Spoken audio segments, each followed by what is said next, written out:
Hello from Les Voiles de Saint-Tropez, getting into the middle of the week here and delighted to be talking to Richard Matthews of the 12-metre Crusader. Richard, I guess you're in a fairly good mood. I think we've just heard that the Brits have done another good job in the Louis Vuitton. We're very happy about that. I mean, ironically, this boat was doing exactly the same job in Fremantle 37 years ago, trying to challenge to be able to become an America's Cup challenger. And it looks as if Ineos is doing a rather better job. So they're now 6-4, one more win, and they're in the final. And we'll be racing in the America's Cup proper for the first time in many years. So we're very excited about that. They very kindly invited us to bring this boat to one of their dockouts in Barcelona, and it was really nice. We kind of led them out, and it was 37 years apart, but doing the same thing. It was good. We enjoyed that. Fantastic. Now, you're a man of many boats, of ages and sizes and so forth. What's the appeal of this particular boat? I've had her for 37 years anyway, and she came to me direct from Graham Walker, who financed the White Crusader programme in Fremantle. And actually, we did a deal. He bought an Oyster, and this boat got lobbed over in part payment. So we've had her for a long time, and we raced her offshore. Actually, we did 4 Fastnet races in this boat back in the day. And the attraction of the Crusader is that we've stumbled into her, and we fall in love with her every time we go sailing. And in case anybody's worried that you ran the Fastnet without guardrails and so on, I think you've stripped her back since, haven't you? Well, she was fully safetyized for offshore racing, and for the Jubilee Regatta in 2001, the 150th, we put her back to 12-metre trim, and she's stayed that way ever since. Except that we have an inboard engine, and some of the 12s do, a lot of them don't. So tell me a little bit about sailing one of these, because Jamie, your skipper, and many of the guys on board are more in the sort of the foiling era, and they're coming back to this. It must be pretty challenging for them.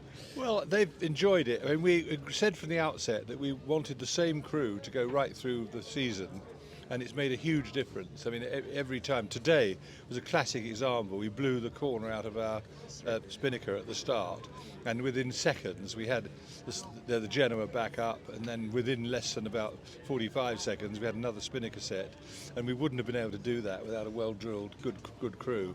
The crew makes a world of difference. It really is a team game. We've got 14 crew, and every single one of them has a crucial job at some stage during each race. And these boats were designed to be able to deal with a good sea for Fremantle, so I guess they're pretty happy upwind. This boat, unlike all the others that have since been modified for Mediterranean conditions, with different foils and wings and rigs and so on, this boat is in its original unmodified Fremantle trim. We've got the same mast that they had in Fremantle, the same standing rigging they had in Fremantle, and she's, apart from having an inboard engine, she is as she was. And I got to know Harold Cudmore through this boat, who was the skipper of the boat. I remember him well. And he and I have become sort of lifelong friends over the last 25 years, which is really good. Indeed, pretty famous Irish skipper. For those of you who don't know him, don't know his name from that era.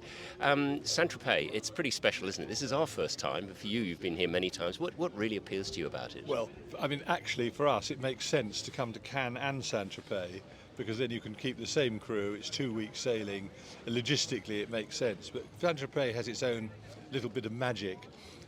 We had a practice weekend here earlier in the season at a time when they were running up and down the street firing rifles every 20 minutes and banging drums. And the place it's a magic place. This boat, she's been on the market all season, and we've been hoping that someone will pick her up. She's ridiculously inexpensive for what she is, and we're looking for a tiny amount of money, really. But we haven't had any expressions of interest whatsoever. So actually, what's happening is she's going to be shipped back to Ipswich, Fox's Marina, which I own, and she'll be mothballed there until either somebody comes along and wants to buy the boat, or till we somehow or other figure out another campaign, which might be a while. Well, thank you very much indeed, Richard, and good luck for the rest of the week. Well, thank you very much. We've only got 2 more races to go. We've had a good season, as you probably know. In Cannes we got 7 firsts, and we've won both the races here. We're not taking anything for granted, and we are a bit worried about the lack of wind, but it's great fun, and we'll finish up on Saturday with some great memories of Crusader and the other 12 metres. The racing is amazingly close, with lots of boat for boat, head for head racing, and it's been a great season. We've thoroughly enjoyed it, and it would be awfully tempting to come back and do it again. But next year, I shall be sailing my 52-foot oyster catcher and hoping to complete my 25th fastnet race. And that's the goal for next season. It's going to be a fastnet year, and we'll be sailing boats that roughly are about twice as fast as this, with sheets eased and like a big dinghy.